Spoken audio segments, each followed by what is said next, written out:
Previously on Unscripted. So this is an actual email that I was copied on at work. Okay, let's hear it. It's one sentence. I'm going to do some more digging, and if I have any other questions, I'll be hollering. You're listening to Unscripted with Skip Sherman and Josh Obadia. Okay, Skip, so today we're going to do our Song of the Summer preview, and we'll explain what that is in a minute. But before we get to that, I want to tell you what I did yesterday. Yesterday, I went to a little town in Ontario called Sunderland. Have you heard of Sunderland, Ontario? No, I've heard of Sunderland like in the UK, but not Ontario, no. So let me tell you a little bit about Sunderland. It's about 100 kilometers northeast of Toronto, so it took over an hour to get there. It's a very small town. I believe the population is 1,490. You're probably wondering why I went there. So I went there with my girlfriend. We went to see the Blue Rodeo concert. So if you know anything about Blue Rodeo, they're like constantly on tour. Yeah. Like if you really wanted to, you could see them live every week of the year in a different part of the country. But how did they end up playing in this little town? So they play in this little town every year. They've been doing it for, I think, 20 years, maybe more. Okay. So like it's an annual tradition, and it's always, the last Friday or the second to last Friday in May. Was it the same concert that I saw last year where they played the whole 5 Days in May album and then they play other stuff after? No, it wasn't. So it's an annual tradition. They play this little town every year, and the concert is it's a very small town. We walked around the whole town. It took us 10 minutes. Right. The concert's at the local minor hockey arena. So picture the Dollard Civic Center or the Saint Laurent Arena, but smaller than those, like much smaller than those. Right. So how many people could actually see the concert? Like, I don't know exactly how many people were there, but it looked to me to be about 1,000 people. Okay. And this arena is so small, they only have one ice rink. I mean, the ice was gone when we were there. And there's only stands on one side of the rink. Yeah, I've been in those, yeah. So you can only fit maybe 100 people in the stands. Right, and the rest are on the floor level. Correct. And part of the floor is taken up by the stage, so there's not that much space. And the other part of the floor is taken up by, there were some tables and chairs set up if you wanted to sit and watch rather than stand. Okay. I have to tell you about the city a little bit. I have to tell you about the venue a little bit. So it's the type of show where if you wanted to buy a drink, first you had to go and buy a ticket. Then you take your ticket somewhere else and you go get your drink. You've been to those events. Okay, yeah. They were selling the tickets in the penalty box. And if you wanted, and then after you got your ticket and you wanted to go get your drink, you had to go to the visitor team bench to get your drink. Right. Okay. I took pictures of all this because I thought it was great. It was just unbelievable. So before the concert, we got there really early because I thought there was going to be like a mad scramble of so many people, but there wasn't actually. So we got there early, and then there's a parking lot, but the parking lot is, intended for a minor hockey game. Right. So there's, maybe 50 parking spaces. Not enough for this concert. So some people have to park on the grass or whatever. So there's actually people telling you exactly where to park. Like you can't just go park by yourself. They tell you exactly where to park and which direction your car has to be pointing and everything. So they make it so that when you have to leave at the end, all you have to do is drive out straight. You don't have to back out of your parking space. We got there so early that I got the very first parking spot. So in other words, if I wanted to leave quickly, I could have been the first one out. That's beautiful. But we were standing in the front row of the concert. We were leaning against that guardrail that they have right in front of the stage. So this is great. So there's no way we would have been the first people to leave. We were one of the last people to leave. Yeah, but still, the concert, you have such a good spot. It was phenomenal. It was phenomenal. Yeah. Before the concert, we walked around the town. Like I said, it only took about 10 minutes. There's 2 pizza places. We went to the one called Krusty Pizza because the locals told us that's the better one, and it was very good. My phone did not have service for most of the time while we were there. It's liberating, no? Yes and no. So it was weird because when I was in the arena, there was no service at all. When I was in the parking lot of the arena, there was sort of limited service, but it was coming in and out. So basically, I didn't have service on my phone, and most other people didn't either, depending on what carrier they were with. So I don't know if that's because they don't have enough cell towers or what the story is. So this was not a Ticketmaster event, which is great because I hate Ticketmaster. And so the only way to buy tickets, you had to buy tickets via the Blue Rodeo website. So I did, a month or two ago. That's great. It is great. Yeah. And it demonstrates to me that Ticketmaster is not necessary. Like, right. If they could do this for this concert, why can't this happen for all concerts? But anyway. Yeah. So I purchased the tickets on the Blue Rodeo website, I don't know, a month or two ago, and I got a confirmation email saying that, when I show up at the venue, I have to pick up my tickets and I need to present my photo ID. So we showed up at the venue, and there's like literally two nice ladies, all volunteers, by the way. I think it was the Kiwanis Club or, hold on, let me check, the Lions Club. Right. Everyone working there is all volunteers from the Lions Club. So there's these two nice ladies sitting at a table, and they've got literally pages printed out and taped onto the table with everyone's name who purchased a ticket and how many tickets they purchased. Kind of like when you go to vote, they cross your name off with a ruler.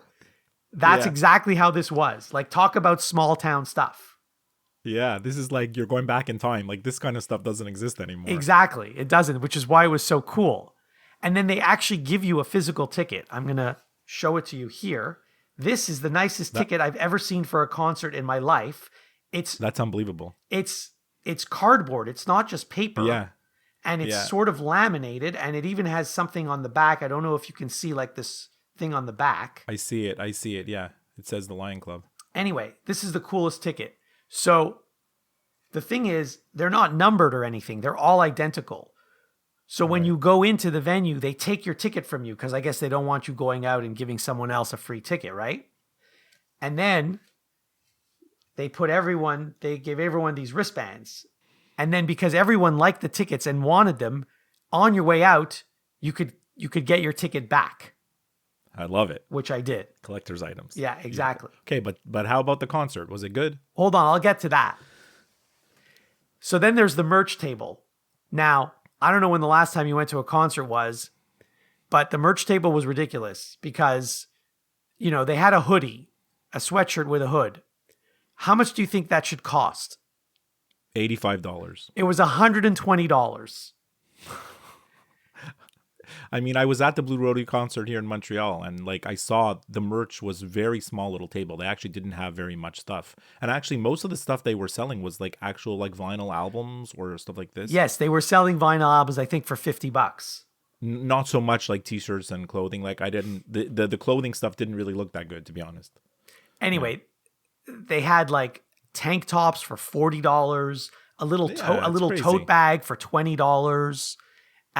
Rolling paper for if you wanted to smoke. That was the least expensive thing, $10. I didn't buy anything at the merch table. So as I mentioned, we were in the front row, which is great. And so we were right in front of Greg Keeler. And so there was all kinds of things going on all night. You know how in a concert, the band members, depending on what song they're playing, they use a different guitar sometimes. Sure. Or a different instrument altogether. Harmonica, whatever. So at one point, the roadie comes on the stage to give Greg Keeler a different guitar because the roadie knows what song is coming up and he knows which guitar Keeler wants to use. But Keeler didn't notice him there. And then Jim Cuddy starts singing the song and Keeler doesn't even look at the roadie and never takes the other guitar. Okay. So now you could see Keeler sort of looks a little confused. He's trying to play with his guitar, making sure it's tuned properly. And you could tell he was a little off. Anyway, he ended up playing the song. It all worked out. I mean, there's I think 7 guys on stage playing different instruments. So if one guy has the wrong one, it's not a huge deal. But it was just interesting to see all that transpire. The funniest part was then the other roadies are a little off stage and they're seeing all this happen. So then eventually the roadie, he's like, well, the song's already started. I can't do anything. He leaves the stage and the other roadies are laughing at him. Yeah, okay. It was very funny. That's how close we were. We could see all this happening. You had the behind the scenes action. Exactly. Later on, like 2-3 songs later, when they're singing It Hasn't Hit Me Yet, Keeler messed up one of the lines. Now, luckily, Jim Cuddy didn't. But then you could see them both looking at each other, and Keeler has this confused look on his face. And Keeler thinks that Cuddy messed up, but Cuddy knows that Keeler messed up. And anyway, they finished the song and everything went fine, but it was just interesting to see that too. They played that song 10,000 times. You'd figure they know the words? Right, exactly. But I mean, it's not that he didn't know the words. It's just, at one point, they usually say cold December. And then at one point they say cold December night. They add the word night the last time. And he didn't add the word night. Anyway, so the concert was amazing. They played all the hits. They did a little encore. And then at the end of the concert, everyone's leaving. I'm already at the front. So as the roadies are packing up and stuff, so they're me and like 2 or 3 other people trying to get the set list. Every band member has their own taped on the floor. And so I'd asked the security guard, there's a security guard standing between like the little gap between the railing and the stage. And I asked him if he could grab the set list for me. Then there's this older woman next to me. She's like, oh, no, that one's got my name on it. Like she was very adamant that she was getting it, and she'd made an arrangement with this security guard like hours earlier, apparently, unbeknownst to me, that she was getting that set list and I wasn't. Sure enough, she did get it. Anyway, then a second set list, a roadie provided a second set list to the same security guard, and he had earmarked it for someone else, I guess, who had made an arrangement with him. And then there was a third one, and I actually got the third one. Good for you.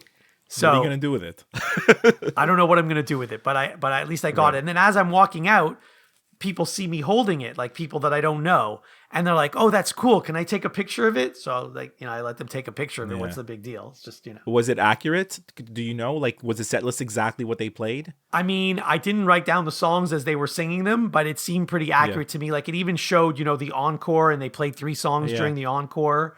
So it looked pretty accurate to me. The weirdest thing is for the Springsteen concert, the tour that's going on now, there's people that take pictures of those set list papers that they get from sitting like from the front row, and they're not always the same as exactly what was played. Sometimes there's songs on the set list that are written that he didn't play. Sometimes there's songs that they played that are not written. It's really like I don't know how it happens at the concert that they make changes, but I just find it weird and interesting.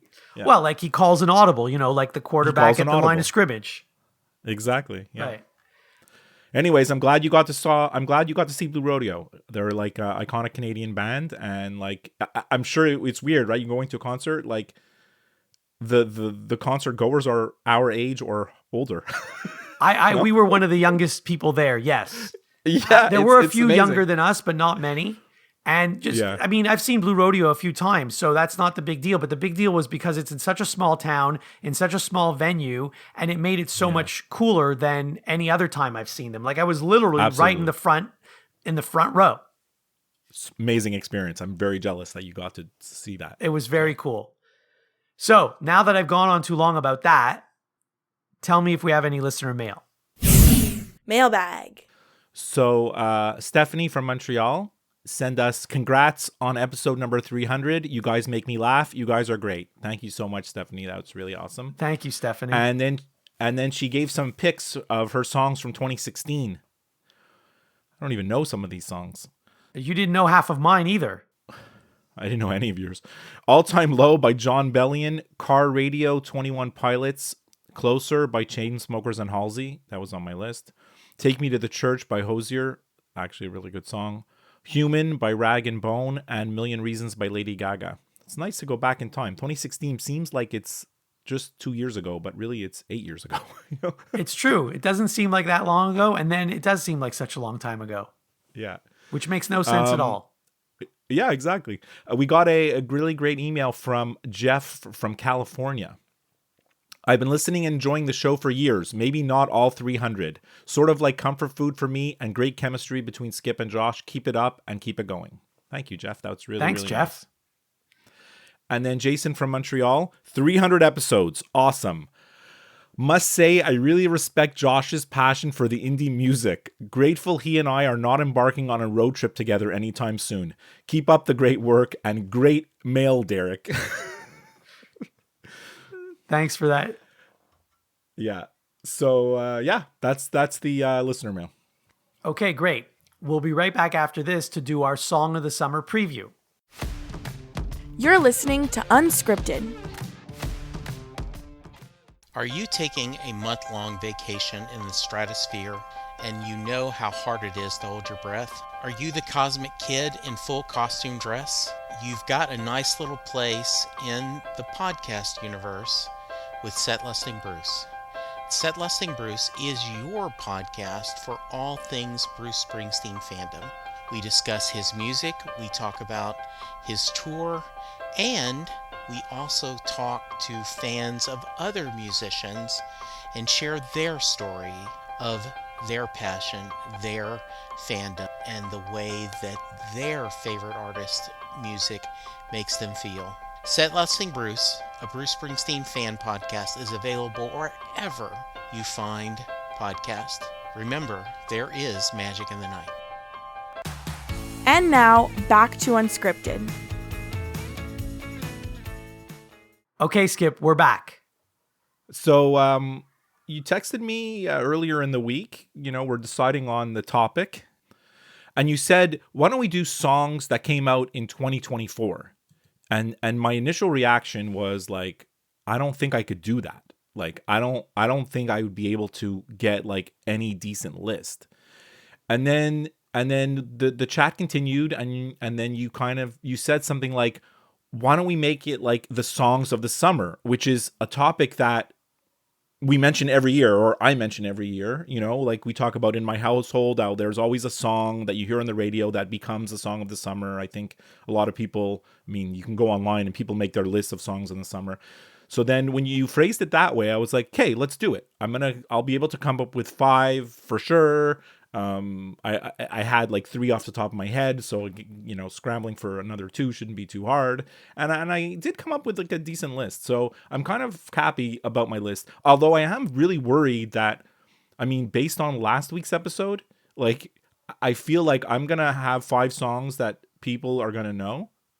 Well, maybe not, and then you're going to have 5 songs that no one's ever heard of. So like, I don't know if that's how it's going to go, but like, I guess we'll see. Like, how do you feel about your list? And like, how did you go about it? And before I answer your question, the funniest text message you sent me this week, after you thought about it and decided that it was a good idea, you wrote to me, you used your brain again. This is a good category, or this is a good topic. Yeah. And you said that to me a couple of weeks ago also. You used your brain again, like as if to say, I don't always use my brain. Sometimes I do, sometimes I don't. Well, we were both struggling the last 2 weeks to like figure out what to do, and then you had like as if like a light bulb went up over your head, and you had this brilliant idea, and then right away I was like, yeah, let's do it. That sounds really great, So yeah. Sorry if it felt like an insult. It wasn't. No, it was funny. It wasn't an insult at all. It was very funny. So yeah. I had no problem making a list. You said you might struggle to get to 5, but I'm sure you got to 5. I actually, I have 11 songs. I'm only going to mention 5 of them, but I have 11 songs that have come out this year that are worthy of being on this list. So it was very easy for me. But am I gonna know the songs on the artist? Is it gonna be like last week, or like, is this indie rock again? Like, I just want to prepare myself. You should have heard of all of these artists. You really should have. Okay. You might not have heard of the songs because they're new, some of them, but the artists, you should have heard of all of them. Okay, sounds good. Really, really very nice and good. So I just want to preface this, like, people ask about the song of the summer. You ask me every year, define the song of the summer. It's an undefinable concept. The song of the summer is a song that, because of popularity, radio play, internet, social media, for whatever reason, rises to the top and then becomes the song of the summer, right? So, we're only in May, so these songs are all going to be like in contention. But like, I just want to say, like, my list is my songs of the summer. These are not going to be the ones. Well, actually, 1 or 2 of these might be the ones that become the song of the summer on the radio for, the general population. I don't think yours will, but those are your songs of the summer, I guess, right? Right. And these songs are also eligible for my favorite song of the year that we're going to do in December. Okay, so I think I'll start. Number 5. This is an artist that I've mentioned, like, I think every week. So you're starting to wonder if I'm in love with her. And that's Dua Lipa. I mean, if you were in love with her, I wouldn't fault you for that. Yeah. So, I mean, Dua Lipa's kind of the queen of the summer songs. She had like last year's song of the summer, which was Dance the Night from the Barbie movie, was super popular last year. And then she released an album this year called Radical Optimism. And one of the singles that you're hearing on the radio right now is a song called Illusion.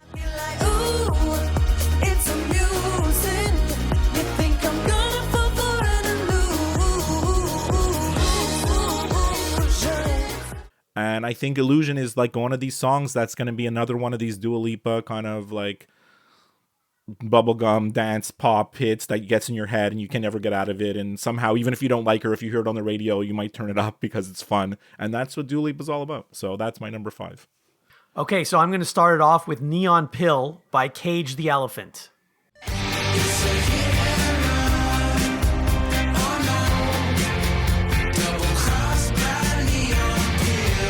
I mean, Cage the Elephant. I only heard of it, I think, because you mentioned them, but I really don't know any of their music. Okay, well, Neon Pill is their 6th studio album. They're an American rock band, and it was released very recently on May 17th. And it's actually the band's first album in about 5 years, so that's maybe why you haven't heard so many of their songs. Number 4.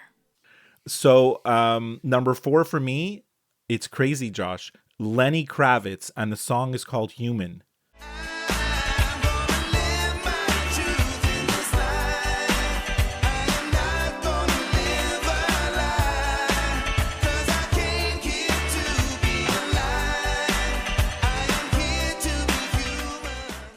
Did you know that Lenny Kravitz released an album this week?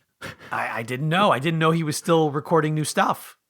Yeah. So he released this album called Electric Blue Light. I think it might have been just yesterday. It's hard to know these days because everything's digital. It's not like you have to run to the record store. But the song, he had a couple of singles that were already available for like the last few months. And the song Human, it's a really, really great song. And it reminds me of all the reasons why I like Lenny Kravitz in the first place. You know, it's one of these like genre mixing songs. You know, that's Lenny's music. Is it pop? Is it funk? Is it rock? Is it all of the above? Is it everything mixed together? And that's kind of what it is. And of course, you know, he plays all the instruments on the album, right? He doesn't usually have a band. So kudos. It's even like he's so talented, this guy. I didn't know that he played multiple instruments. How does he play more than one instrument at the same time?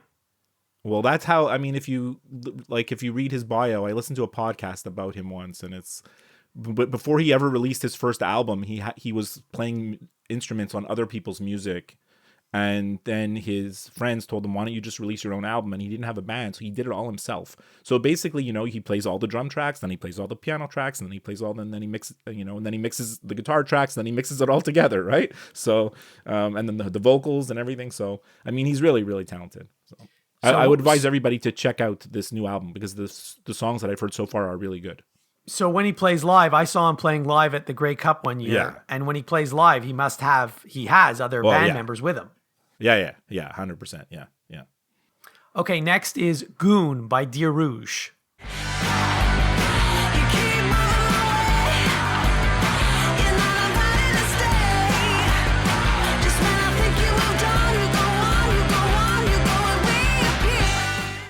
So the album's called Lonesome High. It's their 4th studio album. They're a Vancouver-based duo. I know you've heard of them because I've mentioned them before on this podcast. The song is already out, but the album actually isn't going to be released until September 13th. Wow. Now, it's interesting. The song's called Goon. Has nothing to do with hockey, by the way. And they never say the word goon in the song. What they do say is go on a lot. And if you put the two words together, it becomes goon. Very clever. Like it. I like a nice little songwriting technique there. Number 3. All right, number 3 for me. Josh, have you ever heard of this artist? Her name is Devin Cole. Are you kidding? Devin Cole was in my office 2 weeks ago and played an intimate concert for about 30 people, and I recorded it. I'm so jealous. So she has a new song out called I Got You. It just came out like the last couple of weeks. If you need a drink, then I'm fine. If you need a minute to think, I got time. If you need a shoulder, come over. It's all good, baby, cry on mine. I don't know. Do you know the story of Devin Cole, or like, do you know how she started? Like, I don't know the whole story, no. So she's like she's from Alberta, but she's from Toronto now. She released her own independent music. I mean, I only discovered this afterwards. She released like her own independent music, let's say the last 3 or 4 years. But what ended up happening, this guy by the name of John Mark Nelson posted a video on TikTok of music of a song, the instrumental, the beat, right? Him playing guitar and like drum tracks. Like he posted it, and he said, anybody want to write the words to this? I think it could be a great song. And she replied to his TikTok video with the verse of what she thought would be the first verse. It had like 40 million views, her video.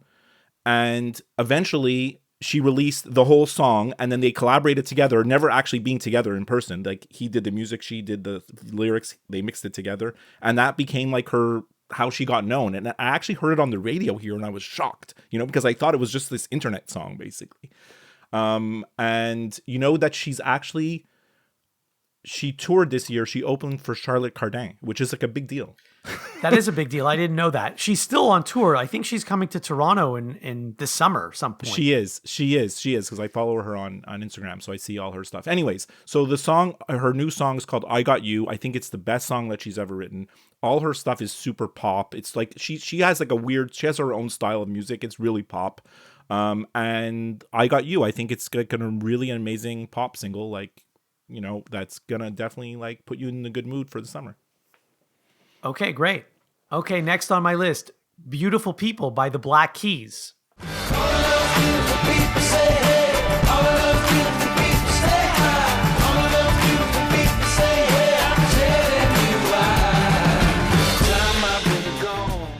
Okay, finally a band I've heard of. I mean, you've heard of the other two bands before also. Yeah, but like at least the Black Keys I'm actually familiar with. Yeah. This album is called Ohio Players. The Black Keys are from Ohio. This is their 12th album, actually. And it was released also not that long ago, April 5th. So is the Black Keys, is it a good album? Do you like it so far? I haven't listened to the entire album, so I can't say. But this song is phenomenal. Number 2. All right, so number 2 on my list, Josh. I hope that this is an artist that you've heard of before. Her name is Taylor Swift. I've heard of all of yours so far. I know, I'm just joking. So, she came out with an album a couple weeks ago called The Tortured Poets Department. It's really actually a great album. I like a lot of the songs. The problem is she released like a anthology, which is like bonus edition of the album. So there's like over 30 songs altogether, which for me, when I listen to it, it's too much to absorb at once. I couldn't listen to 30 songs it was too much. And they're all very similar sound. They have the same sound. So, but I could have picked a lot of songs like as what I think is the song of the summer for Taylor Swift this year. From that album. So there's the title track, Tortured Poets Department, Fortnight, which you've heard probably on the radio, or maybe you haven't, I don't know. Down Bad, I Can Do It With a Broken Heart. There's a lot of good songs, but the song I picked is called But Daddy, I Love Him.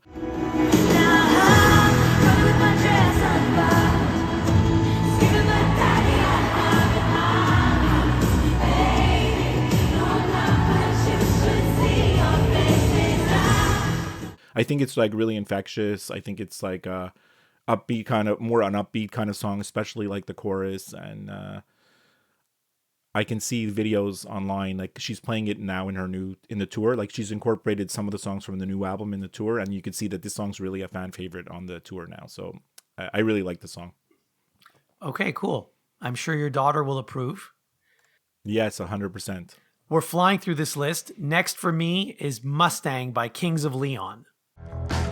There's a Mustang in the city, and it's calling me out. Are you a Mustang or a kitty? What are you all about? Oh, Kings of Leon. I didn't even know you were a fan, Josh. I am a fan. So the name of the album is called Can We Please Have Fun, which is a great name for an album. It's their 9th album, and it was released not that long ago, May 10th. I mean, Kings of Leon, they're pretty popular, no? Yeah. This is a really great song. You have to listen to it if you haven't heard it yet. Number 1. So number 1 for me, I don't know if it's going to be a surprise for you, but... Well, you already did Taylor Swift. Well, Casey Musgraves released an album about a month ago. There you go. It's called Deeper Well. She's on tour now, and she did appearance. She hosted SNL. She was on all the talk shows, and she got like a media blitz going on. For me, so far, it's the summer of Casey Musgraves. It's all I've really been listening to mostly, for the last like 2 months, basically. I could have picked a lot of songs is what I think. I love most of the songs on the album, but there is a song called The Architect, which is my current favorite right now. I mean, it changes from maybe every week or two. I might have a new favorite. I just think The Architect is a beautiful song. Even something as small as an apple, it's simple and somehow complex, sweet and divine, the perfect design. Can I speak to the architect? It's really like epitomizes like Casey's songwriting. Just brilliant song. I am going to see her November 6th in Montreal, which is a week after the Bruce Springsteen concert that I'm also going to. So that week, October 31st to November 6th, is going to be great for me. What venue in Montreal? Weirdly, she's playing at the Place Belle in Laval. Oh, okay. That's interesting. The whole tour is weird because when you look at it, she's just played in Europe. I want to say Europe. She's played in the UK. So she was playing all over the UK, Ireland, Scotland, all different places. And she mostly played really small venues. In London, she played a little bit bigger place. But then she's coming to North America and she's playing in all the arenas, like the big arenas, right? Except in Montreal, she's playing at the small arena. So they probably know that maybe they can't sell out the big Bell Center. So she's playing at the smaller one. I don't know. Or maybe the Bell Center's occupied that day. Yeah, that could be. Anyways, anybody who's a fan knows I'm a fan of Casey Musgraves. They must think I'm crazy, but I'm just a huge fan of hers. I think she's amazing, and this album's amazing. So. I think you're crazy, but not because you're a fan of Casey Musgraves. Okay, good. Okay. So what's your number one, Josh? I'm at number one. You've definitely heard of this band. I don't know if you've heard the song yet. It's Wreckage by Pearl Jam. Visited by thorns, another dark day. How you're like sun hiding somewhere beyond the rain, needing for the light, stormy is the gray. I heard it the other day because when I was looking to see what songs got released in 2024, I was like, oh, Pearl Jam. They have a whole new thing going on here. They're still making new music. It's I mean, I can't say that I remember listening to the song or whatever, but like it sounds good, no? So the name of the album is Dark Matter, and there's actually another song that was released called Dark Matter. So they've already had 2 releases from this album. It's their 12th studio album. It was released on April 19th. I mean, I do love the song, but one of the things that I really love about it is that it's actually a 5-minute song. And this day and age, most songs are like less than 4 minutes. So the fact that they actually recorded a song that's 5 minutes long is great because you get to enjoy it for like 2 extra minutes. And it's true. It does sound a lot like their older stuff, which I like. That's great. I'm going to listen to this. That's a really good shout. I should have probably maybe give them more of a chance. But, when we said we're going to make a list, I actually kind of made a list of stuff that I was listening to, not just something that I was listening to for one day, So, yeah, that's really amazing. I'm going to check that out. So you said you had like a million honorable mentions. Like, do you want to talk about them? Or? I'll just mention them all now. I mean, one of them is Dark Matter by Pearl Jam. The other one is Showtime by Catfish and the Bottlemen. Then we have Bubbly by Good Kid. Mother Nature by MGMT. Edge of the Earth by The Beaches. And Obsessed by Olivia Rodrigo. I'm sure you've heard that song. Yeah, I know, of course. My daughter went to the Olivia Rodrigo concert here in Montreal. She said it was great. That doesn't surprise me that she went to that. Yeah. So the honorable mentions that I have are not my honorable mentions. These are ones that my daughter said are the contenders, the real contenders for the actual song of the summer. Is it just a list of Taylor Swift songs? No. So aside from Taylor Swift, of course, I mean, I'm sure you must have heard Beyonce. She has a country album out. I think I heard the song or part of it once this year. Yeah. So she has a song, Texas Hold'em. It's probably like been out too long to actually be the actual song of the summer. There'll probably be another Beyonce song that will come out that will be more of a summer song than that. But I think Texas Hold'em is like a really cool song, actually. There's a song called Espresso by Sabrina Carpenter. I don't know if you ever heard of her. I've heard of her, but I don't think I've heard the song. Yeah, it's okay. And what my daughter thinks is actually going to be the song of the summer is a country song called I Had Some Help. It's by Post Malone with Morgan Wallen, who's a real popular country singer. I've heard of them. Yeah. So, so those are like three. If you want to talk about the real song of the summer, that's probably one of these guys. So, okay, we'll be right back after this with some final thoughts. You're listening to Unscripted.